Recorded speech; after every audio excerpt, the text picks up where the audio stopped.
ये है research and analysis centre और आप देख रहे हैं कृषि समीक्षा। अब शुरू होने जा रहा है कृषि पर सबसे बड़ा साक्षात्कार, जहां कृषि समीक्षा में विशेषज्ञों के होंगे अपने विचार, जो कृषि से जुड़ी हर भ्रांति को दूर कर आपके जीवन को बदल देगा। नमस्कार, मैं हूं ज्योति स्वरूप। कृषि समीक्षा में आपका स्वागत है। आज हमारे साथ कृषि की एक ऐसी महान विभूति हैं जो अत्यंत ही सरल स्वभाव के धनी, मर्म स्पर्शी, कुशल प्राध्यापक, किसानों के प्रति कृतज्ञ और कृषि के पुरोधा, वो हैं डॉक्टर रामकृपाल पाठक सर। डॉक्टर आर के पाठक आचार्य नरेंद्र देव कृषि एवं प्रौद्योगिकी विश्वविद्यालय अयोध्या के उद्यान विभाग के अध्यक्ष पद पर रहे हैं। उसके बाद उत्तर प्रदेश उद्यान विभाग के निदेशक पद पर, भारतीय कृषि अनुसंधान परिषद के लखनऊ स्थित केंद्रीय उपोष्ण बागवानी संस्थान के निदेशक, राष्ट्रीय बागवानी मिशन के निदेशक के पदों पर रह करके अपनी सेवाएं प्रदान की। अपनी सेवा निवृत्त के पश्चात डॉक्टर पाठक गाय आधारित जैविक खेती, कॉस्मिक फार्मिंग, अग्निहोत्र जैसी विधाओं पर अतुलनीय कार्य कर रहे हैं। आज कृषि समीक्षा में हम जानने की कोशिश करेंगे कि आखिर गाय और कॉस्मिक फार्मिंग में क्या है जिससे कि हमारे देश की फर्टिलाइज़र की रिक्वायरमेंट को कम किया जा सकता है या नगण्य किया जा सकता है। सर, आज की कृषि समीक्षा में आपका बहुत बहुत स्वागत है। सर, आजकल जो देखने को मिलता है एग्रीकल्चर सेक्टर में कि बड़ी बड़ी हाई टेक्नोलॉजी, कोई हाइड्रोपोनिक्स की बात कर रहा है, कोई एरोपोनिक्स की बात कर रहा है, कोई हाईटेक एग्रीकल्चर में sir poly house agriculture, precision farming, और आप सर बात कर रहे हैं कॉस्मिक फार्मिंग की। तो क्या है सर कॉस्मिक फार्मिंग? ऐसा नहीं लगता कि हम एंशिएंट एरा में जा रहे हैं सर? देखिए, मैं आपको बताना चाहूँगा कि जितनी अभी आप फार्मिंग सिस्टम बात की, ये समाज में बड़े लोगों के लिए है, जो 20-25% से ज़्यादा नहीं होती। लेकिन अगर हम देखें तो 60 से 70% से ज़्यादा हमारे पास छोटे किसान हैं, मझोले किसान हैं। उनकी कोई बात ही नहीं करता है। क्या हमने ठेका रखा है जो लोग एफ्लुएंट हैं उनकी हम बात करें और इनकी बात ही न करें? तो मैं तो 3 साल जब राष्ट्रीय बागवानी मिशन में था तो पूरा भारत बस जाता रहता था, और मैं बड़े लोगों को नहीं, जो छोटे काश्तकारों को देखता था। मैं वही क्या हालत है, तो कहते क्या समझ, रसायन हम कर नहीं सकते। अब इसे आप उत्तर भारत के लीजिए, नॉर्थ ईस्ट में, तो वहाँ पर तो रसायन कुछ बनता नहीं, सब यहाँ जाता है। तो कह रहे थे हम उसकी खेती नहीं कर पाते हैं। और वो क्या करते हैं, अच्छी जोत के भी किसान अपने माँ बाप को छोड़ करके परिवार को लेकर कोई बम्बई चला जाता है, कोई कलकत्ता जाता है, कोई लखनऊ आ जाता है। और अभी कोरोना काल में आपने देखा होगा कि जिस समय लॉकडाउन हुआ था, पूरे बेचारे अपने परिवार को लेकर कोई साइकिल से जा रहा है, कोई उधर जा रहा है। तो उनकी हमें बात करनी चाहिए, न कि हमें जो लोग एफ्लुएंट हैं वो कहीं से मैनेज कर सकते हैं। तो मेरा जो है 20 साल से मैं लगा रहा, क्या बिना, इस समय सबसे बड़ा हमारा जो शत्रु है वो रसायन है। तो रसायन की बिना खेती की जा सकती कि नहीं की जा सकती है? तो इसमें चूँकि एकदम आजकल के आवेश के अलग था, तो हमें काफ़ी मेहनत करनी पड़ी।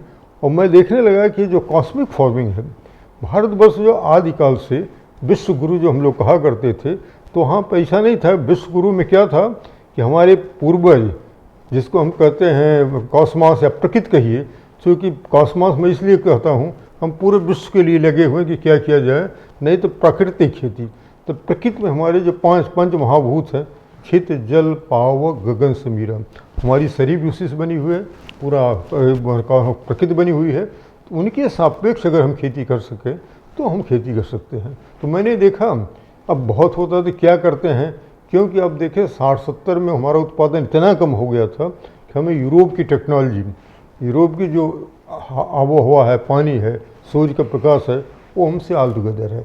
लेकिन अब हमारी जनसंख्या बढ़ रही थी, तो उसके लिए हम लोगों ने अंधाधुंध करके बना लिया।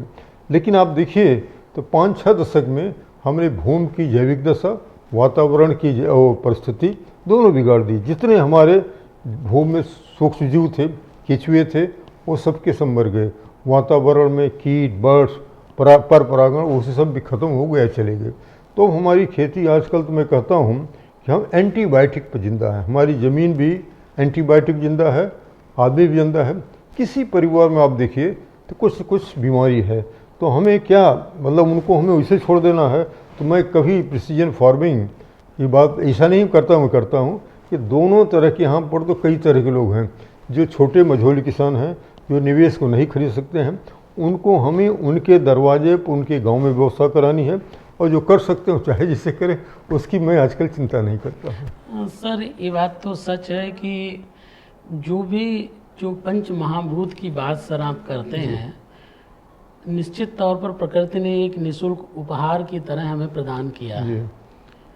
लेकिन जो सोसाइटी है सर, पिछले जो 10-20 दशकों से हम जो देखते चले आ रहे हैं, लेकिन सोसाइटी तो अभी सर उसको एक्सेप्ट नहीं करना चाह रही है। अभी नहीं करेंगे जी। लेकिन हमें क्या करना पड़ेगा, जैसे आज ने आप बहुत अच्छा मौका दिया, कुछ लोग इसको सुनेंगे, कुछ लोग हमसे बात करेंगे। लेकिन हमने जो देखा है कि अभी गांव में जाइए, जैसे सुदूर में, चाहे मैं उत्तरांचल में रहा शुरू में, तो जब जाता था गांव में, अभी रसायन नहीं गया है।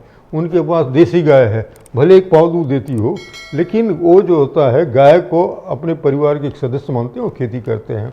तो हमारी जो है कॉस्मिक फार्मिंग में हम कोई चीज़ नहीं करते हैं। आखिर देखें प्रकृति ने अपनी व्यवस्था पूरी कर रखी है। आज देखें वेद व्यास जी ने कहा है कि भूमि में जो सूक्ष्म जीव हैं, केंचुए हैं, बाकी जीव जंतु हैं, वो कॉस्मिक ऊर्जा को सीधे दोहन करके आग लगाते हैं। उसको हमने मार डाला। उसके बाद जो पेड़ पौधे हैं उसे में छेद होता है, जिसको हम स्टोमेटा कहते हैं, उन्हीं में केवल संबंध है कि वो जो होता है वातावरण से कार्बन डाइऑक्साइड लेते हैं और आपके लिए जिंदा जितने लोग हैं सबको हमें ऑक्सीजन चाहिए। अभी कोरोना काल में हमने ऑक्सीजन समस्या देख ली, वो ऑक्सीजन के लिए वही केवल ग्रीन पौधे हैं। अच्छा, यही नहीं करते हैं, तो जो कार्बन डाइऑक्साइड लेते हैं अपने वुड में, जैसे मान लीजिए आम का पौधा है, बरगद का पौधा है, तो पूरा का पूरा जो वुड होता है उसमें कार्बन डाइऑक्साइड को लेते हैं। और आपके लिए दिन में जब सूर्य की ऊर्जा रहती है तो आप भोजन बनाते हैं, वही भोजन जो भी हैं सब वो खाते हैं। तो हमें पेड़ पौधों को छोड़ दीजिए। और सबसे बात है कि जो हमने गाय की बात की, भारतवर्ष में पहाड़ों की बात की, आज भी जो है जो गाय को पालन करेंगे हम, चूँकि गाय का उसमें भी हमने गलती कर दी। जैसे रसायन में हमने क्या किया, खेती में हमने रसायन मंगा लिया जिसकी हमें ज़रूरत नहीं थी, और गाय को हमने दूध के लिए, न कि हमारी जो अपनी गुणवत्ता थी, बिना पीठ वाली हम्प वाली गाय कर ली। अब ये समझ में आ रहा है इन गायों में, इनमें जो हम मंगा लिए हैं उसमें A3 मिल्क होता है। A3 मिल्क हाईली कार्सिनोजेनिक होता है, मतलब उसका ज़्यादा पिया जाएगा तो कैंसर बढ़ेगा। और हमारी जो गाय हुआ करती थी, भले दूध कम दे, लेकिन उनका जो दूध था वो E2 मिल्क होता है, और E2 मिल्क में एंटी कार्सिनोजेनिक होता है। दूसरा यह है, ऐसा नहीं है, अगर आप देखें तो हमारे जिनको हम कहते थे ट्राइबल पॉपुलेशन, जो पूरा भारतवर्ष अपने जानवरों को लेकर चलते थे, वो उस समय उन्होंने 40 किस्में दी गाय की। और उसमें गाय में देखिए जो हमारी देसी किस्में हैं उसमें एक तरह की झालर लटकती रहती है। वो झालर जो है ये क्या करती, उसको ऊर्जा प्रदान करती है कि चाहे गर्मी हो, चाहे जाड़ा हो, चाहे जो हो, चाहे पानी तालाब के पी ले, नीम के पेड़ के नीचे रह ले, वो बर्दाश्त कर सकती। लेकिन ये जितनी हमारी जर्सियाँ जो हैं उनको अगर आप कर दीजिए तो उनको तो ऑब्वियसली देना पड़ता है। तो कई सारी मिस्टेक। अब देखिए ब्राज़ील ने क्या किया कि गिर जात की गाय गुजरात से ले गए। उनको ये पता था इनका जो हम्प है और इनका जो वो है क्या कहते हैं, हम्प के अलावा इनका जो सींग है उसमें कॉस्मिक ऊर्जा को दोहन करने की बहुत अच्छी क्षमता है। उन्होंने किया कि इनका ये दोनों गुणवत्ता बनी रहे। उनका उत्पादन आजकल ब्राज़ील के गिर जाके 40 किलो हो गया, हम 10-12 पे लौट रहे हैं। यहाँ पर भी जैसे हमारी साहीवाल है ये 8-10 किलो दे देती है। तो आप देखिए क्या खाती है। अरे जो आपका जिसको आप नहीं खाते हैं उसको गाय को दिलाइए, और जो अपने जो गोबर निकालती है, गौमूत्र निकालती है, वो न तो किसी प्रयोगशाला में बन सकता है, न तो किसी इंडस्ट्री में बन सकता है। अब हो क्या रहा है कि आजकल गाय जब तक तो दूध दे रही है, गाँव में भी आइए, एक पाव भी दूध दे रही तब तक लोग छोड़ देते हैं, और जब गाय दूध देना बंद कर देती है तो उसको छोड़ देते हैं। मेरा ये मानना है कि गाय गोबर और गौमूत्र तो अंतिम सांस तक देती रहती, क्योंकि 20 साल से मैं लगा हुआ हूँ। इनके उत्पादों को हम हिंदी में जैव नियामक कहते हैं, अंग्रेजी में इसको बायो एनहांसर कहते हैं। और जितनी हमारी कृषि जो हमारा जैसे बीज आपको रखना है, चाहे खाने के लिए रख, चाहे उसके लिए बीज को उसको उपचार के लिए, जितनी चीज़ें हैं सबके लिए अलग अलग जैव नियामक हैं। और उस जैव नियामक को उपयोग करके तो मैं ये कहता हूँ, हम यहाँ पर भी थे जब यहाँ लखनऊ में, तो तमाम हमारे पास यहाँ से जब औरतें आती थीं उनको हम बताते थे, कहते डॉक्टर साहब ये तो बहुत अच्छी चीज़, हम तो अपने हाथ से करेंगे। तो मेरा ये कहना है, जो आपका प्रश्न पूछे थे, कि जो आदमी अपने हाथ से गोबर और गोमूत्र को छू सकता है, उसका प्रयोग कर सकता है, उसके लिए कॉस्मिक फार्मिंग, और जो नहीं करते हैं उसके लिए चाहे आप प्रिसिजन फार्मिंग कराओ चाहे कराओ, उसका ठेका मैं नहीं लिया हूँ। हमारा तो एक ही उद्देश्य है कि किसी तरह से उन गरीब लोगों को ये जो अभी देखे हैं ये न होने पावे, तो उसके लिए मैं काम कर रहा हूँ।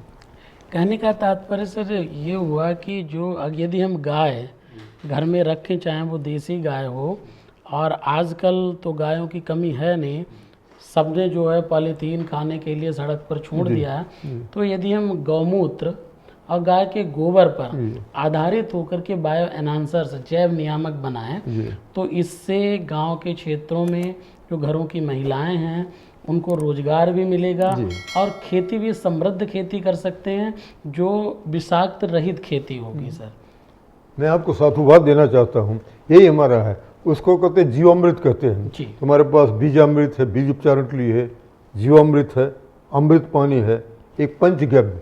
अगर गाय पालेगा और थोड़े दिन जीवामृत का प्रयोग करेगा तो उसको गाय की महिमा समझ में आ जाएगी। जब गाय की महिमा समझ आएगी, एक पंचगव्य बनता है जिसमें गाय की 5 चीज़ें का हम उपयोग करते हैं। तो ऊपर की ज़मीन के लिए तो हमें जीवामृत, बीज के लिए हमें ये बीजामृत, और 1-2 बार अगर उसको छान करके, चूँकि गोबर गोमूत्र रहता है तो उसको हमें कपड़े से 2-3 बार छानना पड़ता है। उसको जो है 1 लीटर 3 लीटर पानी में अगर ऊपर स्प्रे कर दिया जाए तो कोई बीमारी, कोई कीड़ा कुछ नहीं आएगा, जो उत्पादन होगा उच्च गुणवत्ता का होगा।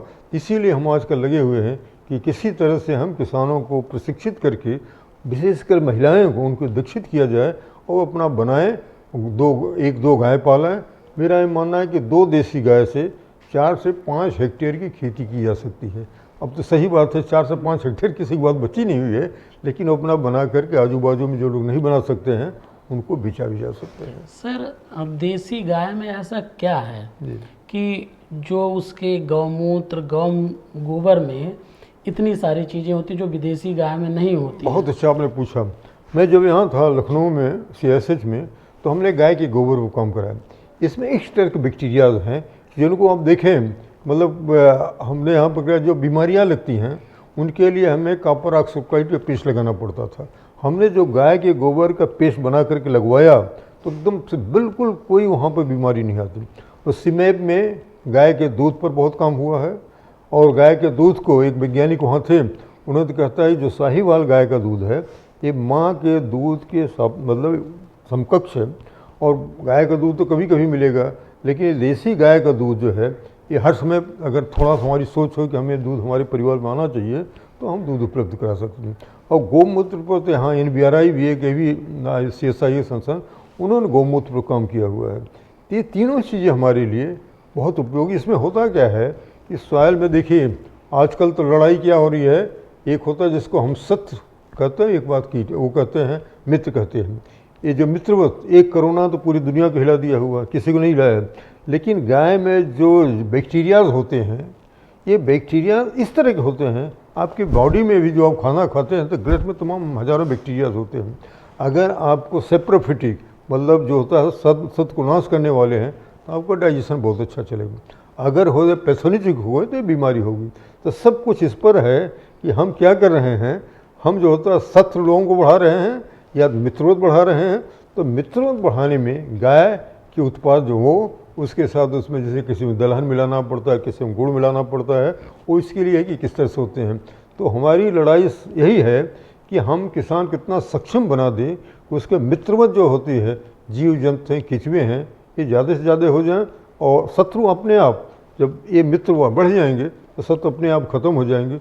कोई न बीमारी आएगी कुछ आएगा, वातावरण दिव्य रहेगा, पर परागण रहेंगे, तो उसमें जो होता है आपको किसी चीज़ की जरूरत नहीं पड़ेगी, उत्पादन अच्छा होगा। कहने का तात्पर्य सर ये हुआ कि जो गाय का जो गोबर है that is the property of microbes, it is the bacterias, bacteria, जी। और जो गौमूत्र है that is the property of minerals. उसमें वो है, उसमें कॉपर है, उसमें सल्फर है, जी जी। मिनरल्स बहुत और ज़्यादा जब हैं। दोनों चीज़ों का कॉम्बिनेशन होता है और वो जब चीज़ें फील्ड में जाती हैं खेत में, तो जो माइक्रोब्स की जो इफ़िशियंसी बढ़ाने की जो बात की जा रही है और पौधे में मिनरल्स की प्रॉपर्टीज़ को तो दोनों की रिक्वायरमेंट पूरी देखिए, हम कहते हैं कि जैविक उत्पादन में 30 से ज़्यादा पोषक तत्वों की जरूरत होती है। कुछ मैक्रो होते हैं, कुछ माइक्रो होते हैं, कुछ ट्रेस होते हैं। और आजकल जो उर्वरक बाजार में मिल रहे हैं, बहुत मेहनत करके 5 या 7 आ रहे हैं, 8 तक आ रहे हैं। लेकिन जो 40 के लिए अगर आप बात करनी है तो केवल गाय के उत्पाद जिसे हम कहते हैं जैविक कार्बन, इसमें पूरा भारतवर्ष ये परेशान है जैविक कार्बन के चक्कर में। हम कहते हैं जैविक कार्बन हमारा 1% होना चाहिए, कम से कम 0.5% होना चाहिए, कई जगह तो 0.3% हो गया है। तो ज़मीन की उर्वरता तो हमने ऑलरेडी ख़त्म कर दी है। अब इसके लिए कहते हैं गाय के उत्पाद, उसके साथ एक और मल्चिंग जिसको कहते हैं, जिसको पलवार कहते हैं। जैसे आपका अपना समय मौसम बदल गया तो आप परिधान बदलते रहते हैं, गर्मियों में आप जैसे निकाल देंगे, जाड़ों में आप कर, लेकिन पौधा तो जो है पूरे वातावरण को उसको उठा रहता है। तो ऊपर वाले को तो बहुत जगह तो बाहर भी पूरा को पूरा कवर करते हैं, लेकिन उसकी करीब हम गरीब आदमी से नहीं कहेंगे। उसका जो रूट सिस्टम है, जहाँ से पोषण जा रहा है, उसको जो भी, अब मुझे तरस आती है, आजकल लड़ाई हो रही कि हमें पलवार को जो होता जलाने को दिया जाए। ये 30 से 40 सेंटीमीटर नीचे कोई जीव जंतु किचवे रहते ही नहीं। अब उनको अगर उस पर पराली इतना जलाई जाएगी तो पूरा का पूरा, तो कहते हैं कालिदास ने तपना करा था। अब पूरा हमारे किसान भाई के समझाने की जरूरत है, भैया पाटो नहीं, हम इसको करेंगे। आजकल तो कई सारे जो होता है मतलब वो बन गए हैं जिसको आप छिड़काव कर दीजिए। ये आजकल गवर्नमेंट एक ट्रैक्टर भी बना रही है जिसके साथ हो जाता है, तो उसमें और यही जैव नियामक जीवामृत वगैरह बना करके कुछ आप उसमें छिड़काव कर दीजिए, तो जो आपके लिए हो था वो 5-6 दिन में खाद बन करके, और ये जो खाद बनेगी ये 40 जब मैं तत्वों की बात कर रहा हूँ, ये सबको उपलब्ध कराएगी। अभी जो है बहुत हमारे काम हुआ वहाँ पर नास में, वो कहते हैं कि हमारे कुछ पोषक तत्व जो ट्रेस एलिमेंट है उनकी जिसकी घुलनशीलता, अब जैसे फास्फोरस हमारी सॉइल में, मैं नाइट्रोजन की थोड़ी बात कर लूँ। नाइट्रोजन प्रकृति ने अपने 78% नाइट्रोजन बनाया है, और अगर हम बायो इसको स्पेयर मानते हैं 12 किलोमीटर, तो 1 हेक्टेयर में 75 से 80 हज़ार टन नाइट्रोजन हमारी मुफ्त को रही है। उसके लिए प्रकृति ने क्या है, उसने तो व्यवस्था कर दी।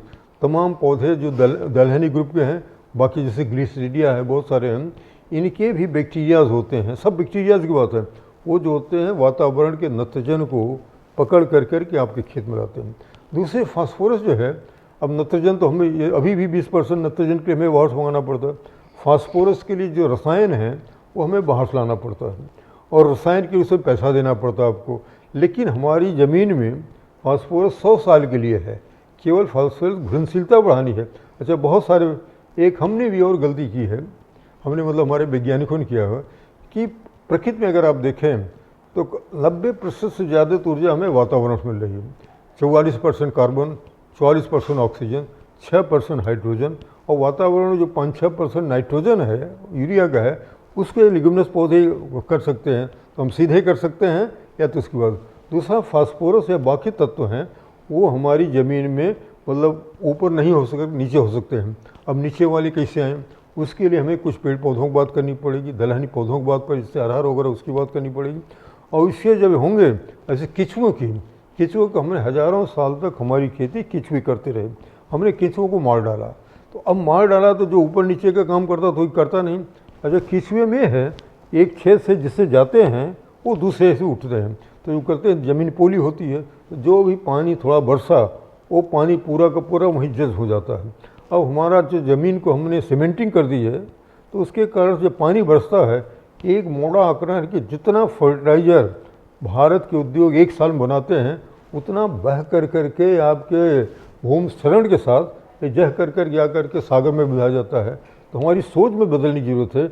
अगर सोच नहीं बदलेंगे, अब जैसे थोड़ी सी मेड़ है, भाई की मेड़ दूसरा काट देता है, भाई अगर पानी नहीं रुकेगा एक बार मैं बॉम्बे से पूना जा रहा था, बहुत डाउनपोर पानी बरस रहा था, दाहिने तरफ में जंगल था, बाएं तरफ धान की खेत। दाएं तरफ से जो दाएं तरफ से पानी आता था, नीट एंड क्लीन पानी, कि उस पानी को पी लीजिए। और जो धान की खेत की जिसको उसने अपनी मेड़ काट रखी है, वो पूरा मटमैला पानी आ रहा था। तो हम तो अपने दुर्भाग्य को अपने आप ही बुला रहे हैं। इसमें हमें सोच बदलने की आवश्यकता है। हाँ सर, एक चीज़ जैसे कि जो नाइट्रोजनस फर्टिलाइजर्स होते हैं उनकी रिक्वायरमेंट ज़्यादातर यूरिया से फुलफिल होती है। फास्फोरस में भी एसएसपी, ये सब फर्टिलाइजर, कॉम्प्लेक्स में भी एनपीके आता है। ज़्यादातर किसानों को इन्हीं सब फर्टिलाइजर से एनपीके की रिक्वायरमेंट फुलफिल करते हैं। सर क्या लगता है कि जो कॉस्मिक फार्मिंग है वो इन फर्टिलाइजर्स की रिक्वायरमेंट सब फुलफिल कर दे रही है? देखिए हो क्या रहा है, अभी आप जरा देखिए, भारत सरकार पीछे 70,000 करोड़ रुपया तो ये जो इंडस्ट्री बनाती है उनके लिए दी थी। अभी भी लेकिन नाइट्रोजन यूरिया का लोग उपयोग कर रहे हैं, लेकिन पोटास और इसका क्या कहते हैं फास्फोरस नहीं कर रहे हैं। तो 15,000 करोड़ रुपये अभी जो है उन्होंने दे दिया। लेकिन क्या कहते हैं कि कभी ये फिर मिलती हैं, कॉस्ट इनकी बढ़ती जा रही है। अब आपको जो है, अगर ये गोबर से निम्नलिखित जो खादें हैं, इससे आपको एक और चीज़ होती है कि एक होता है जिसको हम ट्रांसम्यूटेशन कहते हैं सॉयल में, जिसको हम ऑर्गेनिक कार्बन कंटेंट अगर 0.5 भी कर सकते हैं, 0.8 कर लीजिए तो हम तो देर तक दिखा हो सकता है। तो एक होता है जिसमें अगर मान लीजिए कुछ काम हमारे पास डांटे हैं कि कैल्शियम रिक्वायरमेंट कुछ पौधों की बहुत ज़्यादा होती है। तो एक वैज्ञानिक ने लंदन का किया कि पूरा कैल्शियम सीमेंट के गमले में पौधे लगाए, बाँझ वो कहते हैं, और उसने निकाल दिया। और उसमें क्या किया कि खूब ये ह्यूमस रिच सॉइल भर दिया। और ह्यूमस बनता कैसे है, जैव अवशेष और गाय के अवशेष, इनको जो खेत में विघटित होते हैं उन्हीं से ह्यूमस बनता है। और यहाँ पर जहाँ भी आप कोई केम डाले हैं, क्योंकि माइक्रोबियल एक्टिविटी हो रही है, तो माइक्रोबियल एक्टिविटी बाधित हो जाती है, तो उसका इम्पैक्ट नहीं रहेगा। तो आपको हिम्मत करना पड़ेगा कि आप जो है पहले साल से खेती में कोई रसायन का उपयोग मत करिए। तो उसने कहा कि मतलब 3 महीने बाद जब देखा तो जिसमें ह्यूमस था उसका कैल्शियम कंटेंट उससे ज़्यादा था। तो कहता था कि मदर अर्थ अपने बेटों की तरह से, परिवार की तरह से मानती है। आप इसके लिए मत तरसिए कि क्या पोषक तत्व कम है, उसको केवल भूमि की थोड़ी सी इज्जत करिए, प्रकृति की इज्जत करिए, ज़मीन की इज्जत करिए। वो पोषक तत्व एक है ट्रांसम्यूटेशन, उनको बना करके जितनी उसको ज़रूरत होती है उतना उपलब्ध कराइए। तो हमें इसके लिए नहीं करना है, आपको पूरा होना चाहिए कि किस तरह से हमारा जैविक कार्बन या अगर कहीं ह्यूमस कंटेंट हमारा बढ़ गया। अगर बढ़ गया, देखिए 2 होता है, एक हम कहते हैं जिसको ऑरा एनर्जी। ऑरा एनर्जी मतलब आभा ऊर्जा। तो आभा ऊर्जा जब हमारी ज़मीन की कम हो जाती है और पौधों की कम हो जाती है तो उसमें पोषक तत्वों की कमी आती है, उसमें कीट एवं व्याधियाँ का प्रकोप बढ़ता है। और जब आभा ऊर्जा और इसका आपका ज़मीन का अच्छा हो, पौधों का अच्छा हो, तो हमें किसी चीज़ जरूरत नहीं पड़ती। तो जो गाय के उत्पाद हैं जिनको मैं जैव नियामक कहता हूँ, इसमें दोनों के लिए मतलब ऑरा एनर्जी कही या आभा ऊर्जा करी वो भी बढ़ा सकते हैं और पौधों को बढ़ा सकते हैं। बचपन में तो हम देखते थे, मतलब हमारे कि जब कोई इस तरह नहीं होता था, गाय आधारित खेती या पशु आधारित खेती, भैंसे भी ऐसा नहीं कि नहीं रखते थे, तो हमारी खेती में कोई कीड़ा बीमारी नहीं आता था। ये सब चीज़ें तो हमने अपने आप बढ़ा दी है, कोई बढ़ाया नहीं है। मैं तो आपको साधुवाद देना चाहूँगा कि इसको आप बढ़ाओ, और हमें महसूस तभी होगा जब हमारा शुद्ध जल होगा। हम आगे आने वाली प्रकृति को दया के रहे हैं, पीने के लिए शुद्ध पानी दीजिए। बिना पानी के, बिना प्राणवायु के 3 मिनट से ज़्यादा नहीं रह सकता। जल बिना 3 दिन तक रखा जा सकता है। भोजन बिना 30 दिन तक रखा जा सकता है। भोजन तो आप किसी स्टेट से दूसरे स्टेट मंगा सकते हैं। जल के लिए भी हो, जल का ज़रा देखिए जो उपयोग है, करोड़ों बॉटल जो है सीधे सागर में जा रही हैं। और सागर में जाने के बाद क्या मराइन लाइफ पर बड़ा एडवर्स इफेक्ट पड़ रहा है। तो हमने तो हर तरह से अभी आपको तमाम समीक्षा की बैठक हुई जिसके हम कहते हैं green house gas impact. Green house gas इसमें केवल खेती की बात नहीं है, उसमें बहुत सारी इंडस्ट्रीज है, तमाम चीज़ें हैं। लेकिन खेती में अगर हम इसको कर सकें, अच्छा नाइट्रोजन जब बनती है, नाइट्रोजन जैसे हमने देखा है तो एक नाइट्रस ऑक्साइड गैस निकलती है। ये नाइट्रस ऑक्साइड की जो ग्रीन हाउस गैस इम्पैक्ट है कार्बन डाइऑक्साइड के अपेक्षा, ये 264 गुना ज़्यादा है। कहने का तात्पर्य सर है कि यूरिया जो हम बना रहे हैं वो जमीन में तो जहर का काम कर ही रही, लेकिन उसके बनने में भी नाइट्रस गैस निकलती है। नाइट्रस ऑक्साइड जा रही है। तो नाइट्रस ऑक्साइड क्या करती है, ओजोन लेयर को छेद कर रही है। ओजोन लेयर क्या करता है, हमें कैंसर से बचाता है। और जहाँ जहाँ ओजोन लेयर छेद हुआ है वहाँ पर ये होता है चमड़े का कैंसर बहुत ज़्यादा बढ़ गया है। तो हमें क्या करना है? अच्छा, नाइट्रस, नाइट्रेट और नाइट्राइड के लिए तो मैं चूँकि जौनून था, मैं 2 ज़िले में गया। जब पहले वो चीफ मिनिस्टर थे बंगाल, वहाँ के पंजाब के, हरियाणा के आपको मेरठ और अलीगढ़ में, नहीं यूपी के, और 2 हरियाणा के हैं। नाइट्राइट कंटेंट इतना ज़्यादा हो गया है कि वो बच्चे अगर पी लें तो उनको बीमारी होती है। तो नहर के पानी को वो ले आते हैं, उसको 2-3 बार उबालते हैं, पानी पीते हैं। तो हमने ये हालत लगा दी है और हम बहुत क्लेम करते हैं। अभी हम कहते हैं इस समय हम जो होता है बासमती राइस पंजाब से सबसे ज़्यादा एक्सपोर्ट करें, नेक्स्ट एक्सपोर्टर हो गए हैं। पंजाब में 5 नदियों के आप सुने होंगे। पंजाब के लोग पानी की क्राइसिस मरे हुए हैं, तो हम कहाँ ले जाकर छोड़ रहे हैं? उन किसानों को कौन समझाए या पराली मत जलाओ। अच्छा, जब ह्यूमस बढ़ जाता है और थोड़ा मल्चिंग कर दिया जाए तो 30-40% पानी की आवश्यकता पड़ती है। और आदमी भी अगर इन चीज़ों को खाता है तो उसकी भी, ये तो हम लोगों ने बहुत सारे लोगों के साथ काम किया है, उसकी भी भूख कम से मतलब तृप्ति हो जाती है, पानी भी कम होता है। तो पूरा एक सर्किल है जो इधर चल रहा है उधर चल रहा है। तो हमें देखने की जरूरत है किस सर्किल को हम बढ़ावा दे सकते हैं। हमारे साथ एक तो है कि अभी लोग, बड़े लोग, पढ़े लोग नहीं समझ रहा है ना, लेकिन किसान हमारी जो छोटे किसान हैं, बड़े हैं, और पर्टिकुलरली महिलाएं गांव की हैं, वो हमारे लिए बहुत बड़ी साध्य हैं। उन्हीं को अगर किसी तरह से हम दे सकें, और दे ही नहीं सके, हर गांव में 1-2 लोगों को। अभी हमीरपुर में एक डॉक्टर पाठक हैं, वो तो वहाँ पर स्वीडन में प्रोफेसर, मेरी कहीं से सुने आकर के हमीरपुर में 1000 एकड़ की मतलब इसी टेक्नोलॉजी को कर रहे हैं। इसी टेक्नोलॉजी को हमने 2 साल पहले जो लेक्चर दिया था हम कॉस्मिक फार्मिंग का, हमारे एक बंधु ने कहा डॉक्टर साहब ये नहीं चलेगा। तो मैं ये चैलेंज मैडम गवर्नर के यहाँ किया, और वहाँ पर सब्जियाँ होती हैं, साहिवाल गाय हैं, 1.5 साल 2 साल से कोई केमिकल नहीं यूज होते हैं। हमारी मैडम गवर्नर इतनी ज़्यादा कन्विंस्ड हैं कि वो मिर्सा हमारा स्टूडेंट रहा है, वो कहते हैं कि हमें बाहर भी जाते हैं तो वही सब्जियां देना चाहिए। तो ये तो करने की बात है।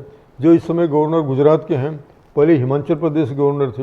एक बार मेरी उनकी समाचार हुआ जीवामृत के लिए, जब मैंने बताया उनको, सुभाष पालेकर के साथ गया हुआ था, तो उन्होंने कहा डॉक्टर साहब मैं तो किसान हूँ, हम अपने खेत में करेंगे, अगर है तो हम जहाँ हो सके। उन्होंने देखा जब अच्छा हो गया तो पहले हिमाचल प्रदेश के गवर्नर थे, आजकल गुजरात के गवर्नर हैं। तो धीरे धीरे मतलब चीज़ें चलेंगी, तो ये मेहनत ज़्यादा करना पड़ेगी। आपको बताना चाहूँगा कि जब हमने शुरुआत की तो हमारी 5 शर्तें थीं।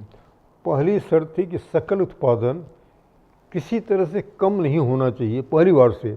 अगर हम कहेंगे भैया 2-3 साल आप बर्दाश्त कर, उत्पादन कम होगा, तो कोई हमें चाय पिला करके छोड़ देगा। कम नहीं होना चाहिए, ज़्यादा जितना ज़्यादा कर सकें उसकी ज़रूरत होगी। दूसरी, भूमि की दशा जो है उसकी भौतिक दशा, रासायनिक दशा और जैविक दशा, इसमें उत्तरोत्तर सुधार होना चाहिए हर फसल के बाद। और तीसरी जो निवेश हैं, वो निवेश गाँव में अपने घर पर किसान बना सके, उसका उपयोग कर सके, खेती सस्ती हो, पर्यावरण अनुकूल हो, और सबसे खास चीज़ है इसका मानव स्वास्थ्य पर, पूरे वातावरण पर दिव्य प्रभाव पड़ा। तो हमने जो बात की मतलब क्या क्या तरीके हैं, हमने देखा है इसको पहले। अभी भी मैं जब मैनेचर में जाता था तो गाँव में लोग कुछ दिन मानते थे अच्छा दिन है, कुछ दिन अच्छा दिन नहीं है, इसको कृषि पंचांग कहते हैं। एक मेरिया थुन जर्मन की साइंटिस्ट है, बायोलॉजिस्ट लेडी है, उसने 35 साल काम किया है कि किस तरह से कॉस्मिक ऊर्जा को मतलब खेती में उपयोग किया जा सकता है। तो उसका एक पेज का कैलेंडर बनता है, वो हम लोग हिंदी में और अंग्रेजी में बना करके देते हैं। उसमें जैसे 6 महीना सूर्य उत्तरायण में रहता है, 6 महीना सूर्य दक्षिणायन में रहता है। यही काम 14 दिन शुक्ल पक्ष होता है, 14 दिन दक्षिण होता है, और यही काम रोज़ाना होता है। मॉर्निंग में 3 से 4 बजे से कई 12-1 बजे तक ऊपर ऊर्जा ज़्यादा आती है और शाम को नीचे आने लगती है। तो हमें भूमि संबंधित जो कार्यक्रम है वो दक्षिणायन के समय में, और भूमि से ऊपर वाला काम उत्तरायण के समय 2-3 दिन हमारे वर्जित, जैसे कहते हैं राहु का दिन, केतु का दिन। ये राहु और केतु के दिन हम कहते हैं कोई मतलब नया काम खेती का नहीं करना चाहिए। कुछ हमारे अनुभव में बहुत अच्छे हैं। और 2 दिन एपोजी का है। एपोजी का मतलब कहते हैं अमावस्या के आसपास होता है, और परिजी का मतलब होता है कि समझ पूर्णिमा के आसपास होता है। होता क्या है, ये चूँकि चंद्रमा पृथ्वी से सबसे नज़दीक है, तो उसके मूवमेंट का जो चलता रहता है उसके ज़्यादा प्रभाव होता है। तो 3 दिन चंद्रमा तो ऐसे राशियों पर रहती है जिसमें हमारे पृथ्वी तत्व ज़्यादा प्रभावित होती हैं, और 3 दिन ऐसे राशियों पर रहती है जिसमें हमारा जल तत्व ज़्यादा प्रभावित होता है। 3 राशियों पर हमारा वायु तत्व प्रभावित होता है, और 3 राशियों पर हमारा अग्नि तत्व ज़्यादा प्रभावित होता है।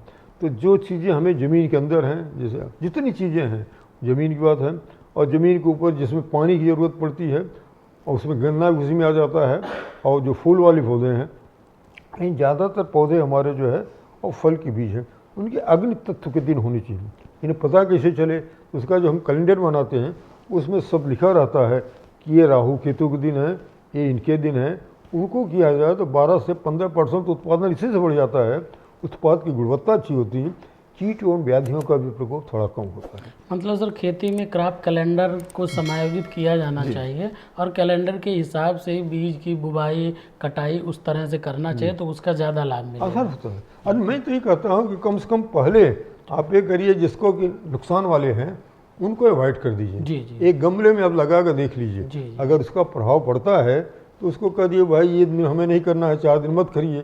लेकिन अगर हो सके तो ज़्यादा से ज़्यादा काम उसको पकड़ किया जाए, उसको पकड़ किया जाए। बीज के जो पौधे हैं, जैसे धान है उसमें पौधे को रोपण करते हैं, तो उसको बीज को विचारित कर लिया जाए, और बोने का काम जिस दिन आपका अग्नि तत्व ज़्यादा प्रभावी है, और जब ट्रांसप्लांट कर रहे हैं तो उसको भी, या गन्ना है उसको भी अगर करके आपका केला है तो उसकी शक्कर को उपचारित कर दिया है तो उसका प्रभाव पड़ता।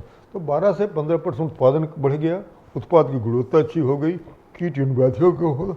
अब मैं कहता है तो वही खर्चा ही नहीं है, लेकिन अब इसको कोई मानता नहीं है।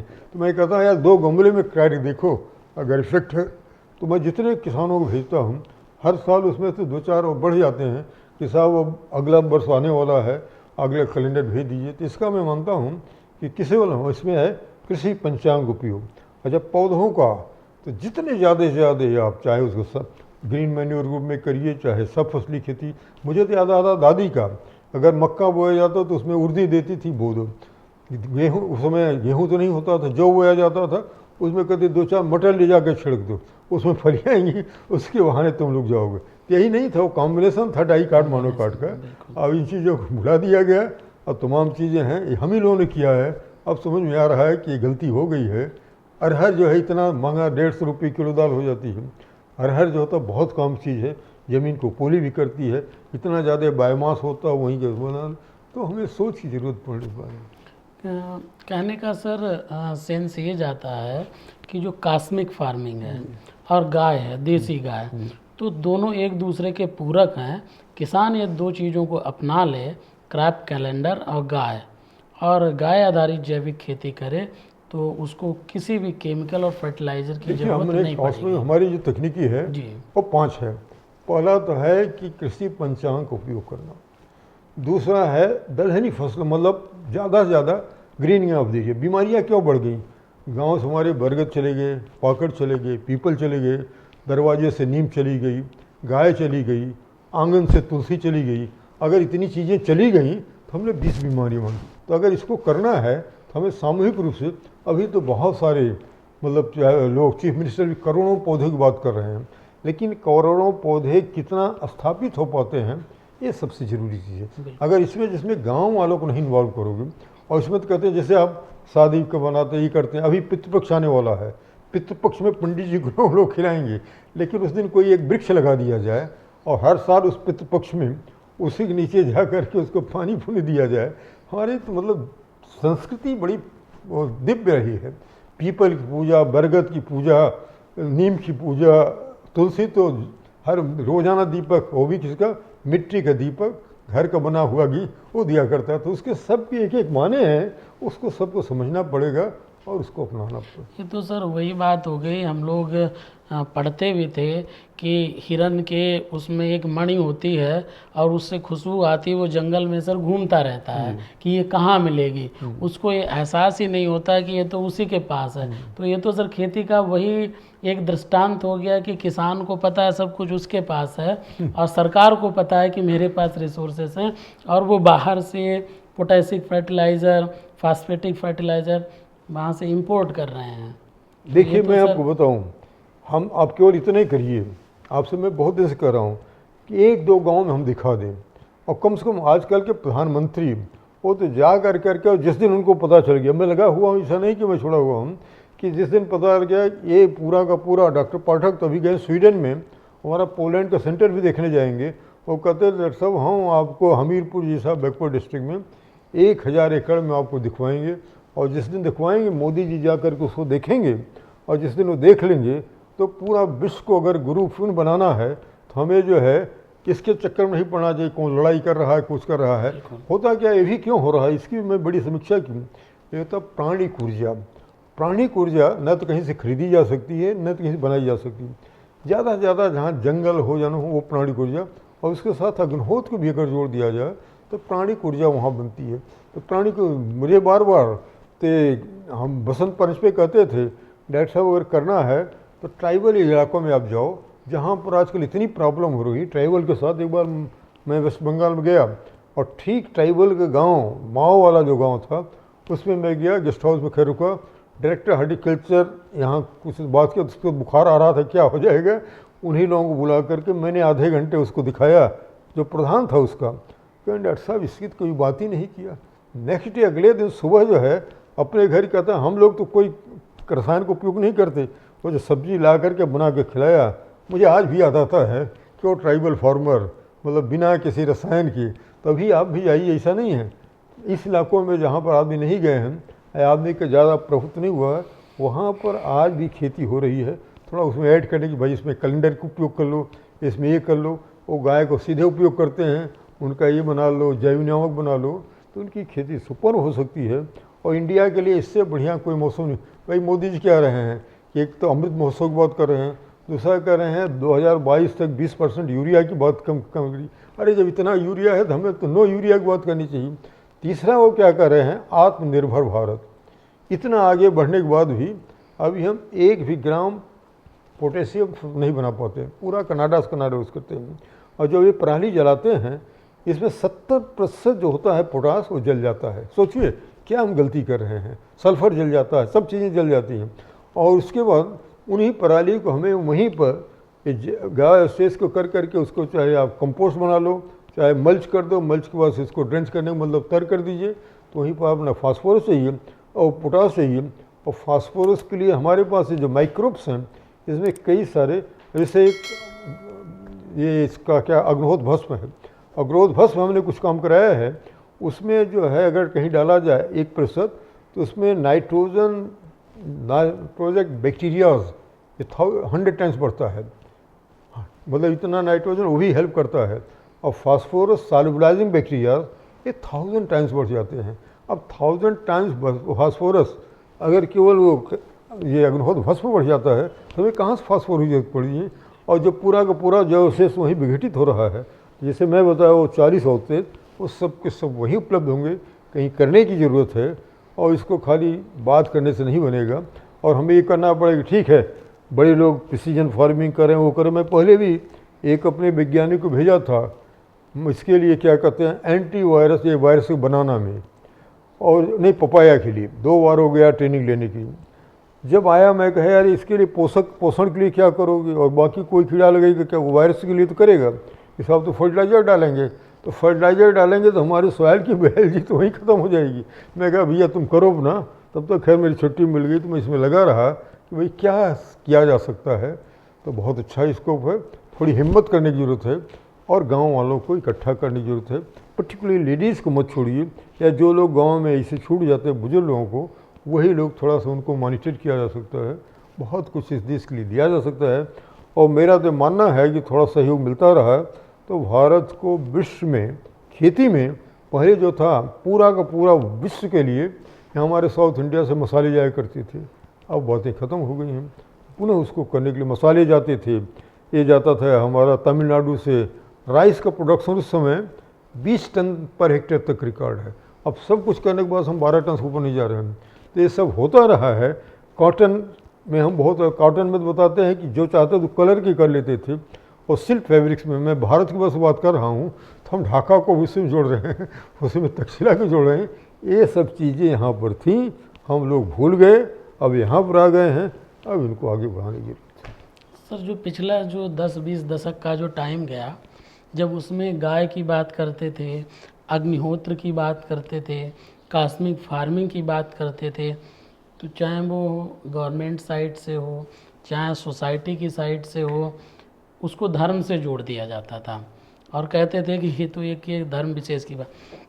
और अब तो ये सरकार भी जैविक खेती, गाय आधारित जैविक खेती, गौपालन पर भी जोर दे रही है। और सबसे बड़ी विशेष बात सर क्या है कि बड़ी प्रसन्नता की बात सर ये है कि अभी रिसेंटली इलाहाबाद हाई कोर्ट का एक डिसीजन आया, तो उसमें उन्होंने कहा कि 400 जो उस पर रिसर्च हुआ है 400 गुना ज़्यादा देसी गाय उस पर रिस्पॉन्ड करती है, गाय को राष्ट्रीय पशु घोषित किया जाए। तो सर ये तो जिस मिशन में सर आप लगे हुए थे, ये तो सर आपकी विजय की तरफ देखिए, हमने ये देखा है जी, आप ठान लीजिए तो पूरी व्यवस्था आपकी संग हो जाती है। हमने ठान लिया, सब लोग कहते हैं डॉक्टर पाठक तो पागल हो गए, हमने ठान लिया कि हमें कॉस्मिक फार्मिंग बात करनी है। अब मैं बताऊं, एक हम लोगों को महेश्वर जगह है, महेश्वर में 2004 में बसंत पंचमी पे पेरू से आए, मैं एक कॉन्फ्रेंस किया दिल्ली में कि डॉक्टर पाठक आप अग्रहोत्र का अपना लो। तो मैं कहा डॉक्टर साहब उस समय मेरे 60 पूरे हो गए थे। मैं कहा साहब 60 के बाद तो हमारे आंवला बेल और मेरे स्टूडेंट बहुत हैं। तो कहने लगे लेकिन डिवाइन डायरेक्शन को आप मना नहीं कर सकते, और हम तो पेरू में आपकी फ़ोटो देखी कि अगर आप इसको मान लो तो आपको फ़ायदा होगा, इस देश को फ़ायदा होगा। तो मेरा तो फ़ायदा हुआ कि आज हम आपके सामने बैठे हैं, लेकिन देश का फ़ायदा अभी मैं नहीं करा पाया हूँ। अब उसमें जब देखे वो कहने लगे कि अगर इंडिया को बचाना है पूरे घर में हमें अग्निहोत्र को बढ़ावा देना है, लेकिन चूँकि लोग अपोजिशन मेरा ज़्यादा करने लगे तो हम कहे चलो अपने आप करते हैं। एक महेश्वर में फिर उन्होंने कहा सोम यज्ञ कराया जाए। सोम यज्ञ की जो ऊर्जा होती है ये उससे 1000 टाइम्स ज़्यादा होती है। मेजरमेंट भी एक पोलैंड गया था, मामले पर कर रहा था। 2 लेडीज़ सिंगापुर की आई थी, मुस्लिम लेडीज़ थी। हमें किसी ने बताया कि मुस्लिम बहनें हैं, ऑटोमेटिकली वो भाई अग्निहोत्र की क्यों बात करती हैं। तो मैंने कहा सिस्टर हाउ यू मैनेजिंग? कहें doctor Pathak we don't take it as a क्या कहते हैं साइंस। हमारी इंडस्ट्रीज़ के लोग हैं और हम लोगों के किसी बसंत पंचमी पे गए थे, उन्होंने हमारे लोगों को ट्रेन किया। एक आदमी आता है पूरी व्यवस्था करके ये अग्निहोत्र करके और उसके बाद चला जाता है।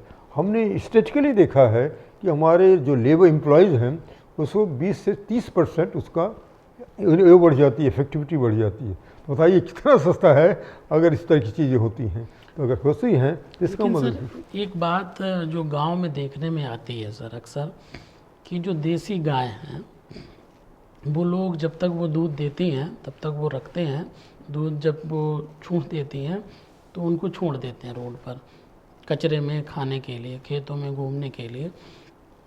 लेकिन सर प्रॉब्लम कहाँ पर आती है? लोग भैंस भी तो पालते हैं, भैंस के साथ में ऐसा नहीं होता है।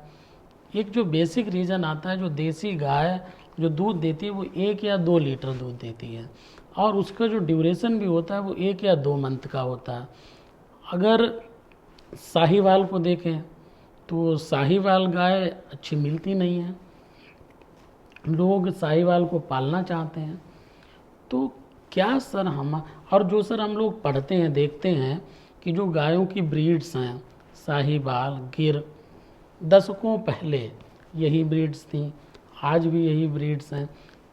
क्या गाय के क्षेत्र में, कृषि में हमारा रिसर्च इतना कमज़ोर रहा है कि देसी गायों की हम कोई अच्छी ब्रीड भी नहीं ला पाए? देखिए हुआ क्या, ये मतलब इंडिपेंडेंस के बाद एक खेती में हमने क्या है कि रासायनिक खेती अपना ली। दूध के लिए हमने भी उल्टा कर दिया, दोनों में उल्टा हुआ और उल्टा। लेकिन अभी तक एक मैसेज तो हमारा चला गया, जो पीछे राधा मोहन सिंह थे, एक वीसी थे, उनके गांव में मैं एक लेक्चर देने गया गाय पर ही। तो गाय जो है वो मतलब 3 रुपये लीटर जो होता है गोमूत्र लेने लगे।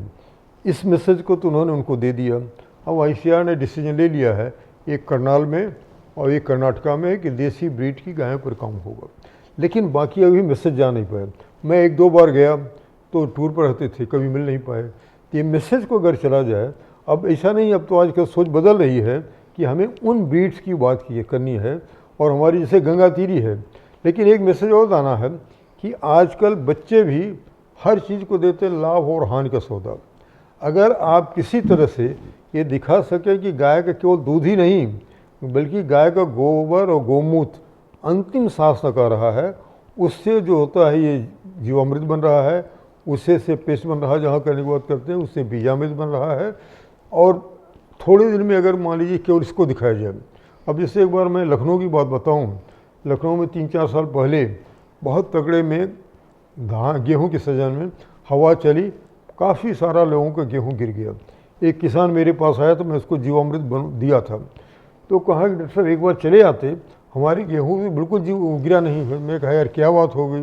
तो जब मैं गया वहाँ तो जो गेहूँ में उसने जीवामृत का छिड़काव किया तो खेती के सिंचाई के साथ किया था, उसमें क्या हुआ कि कल्ले ज़्यादा निकले थे और बगल वाले में कल्ले उतने कम थे, और दूसरे 2-3-4 पौधों को जब खोदा गया तो उसका रूट जो है काफ़ी दूर तक बढ़ा था। अब समझ में आ गया कि जीवामृत ने बनाया है तो कल्ले ज़्यादा निकले और रूट आया तो उनका बिल्कुल लॉजिंग नहीं हुई, और जो नहीं किए उनको लॉजिंग हुई। तो ये सब बड़ा सूक्ष्म रूप देखने की ज़रूरत है। हाँ अच्छा, अब हम जैसे हमारे एक लोग कहते हैं होमा वाले, वो कहते हैं कि आपने हमारे कॉस्मिक क्यों नाम बदल दिया, क्योंकि होमा तो आजकल 100 देश में लोग कर रहे हैं। तो मैं इंडिया में देखा, जैसे हम भी 20 साल से कर रहे हैं, हमने देखा कि अभी भी मुझे घी बाहर से लेना पड़ता है।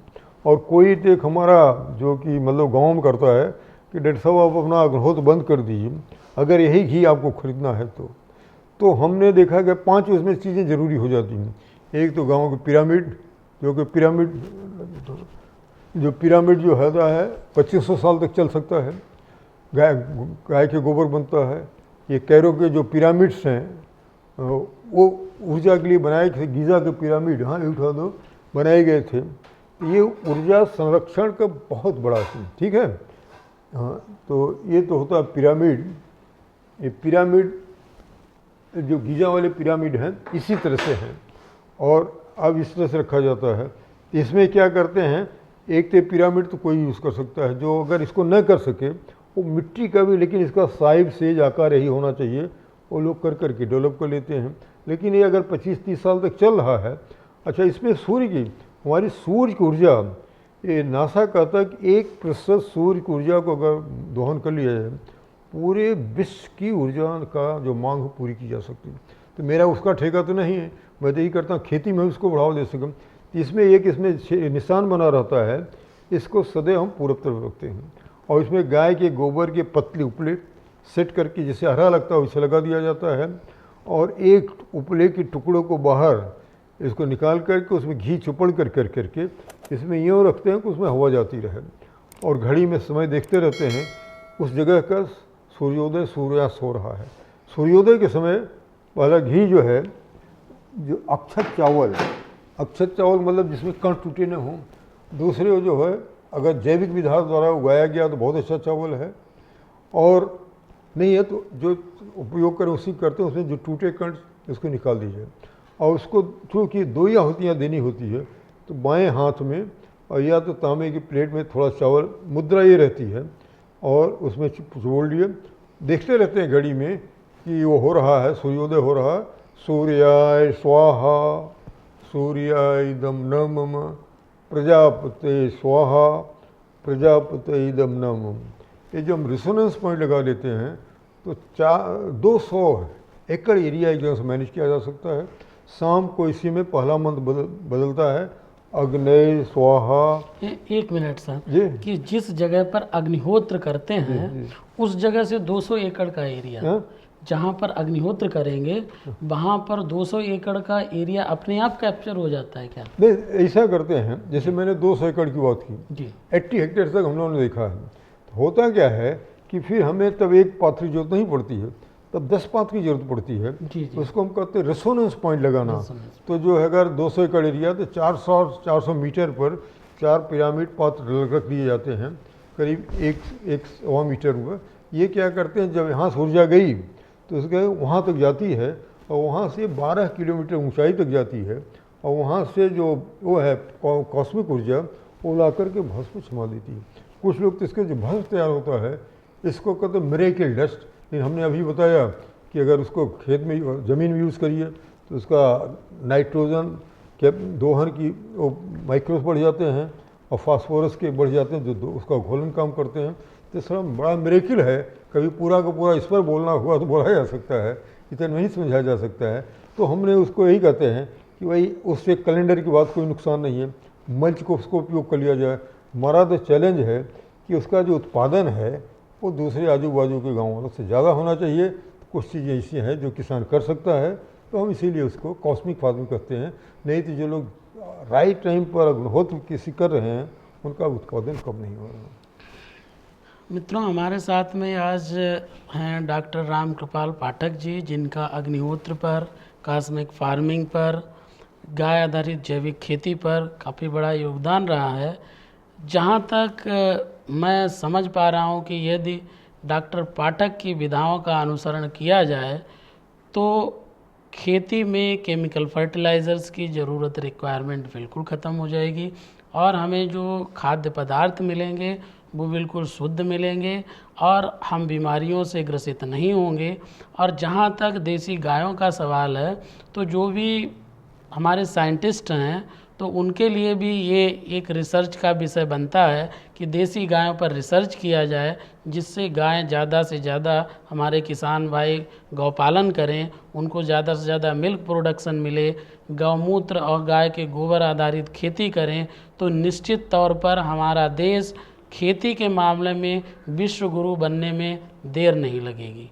तो मित्रों, आज हमारे साथ कृषि समीक्षा में थे डॉक्टर राम कृपाल पाठक सर, कृषि समीक्षा में जो आपने अमूल्य समय दिया उसके लिए बहुत बहुत धन्यवाद, बहुत बहुत आभार। बहुत बहुत धन्यवाद।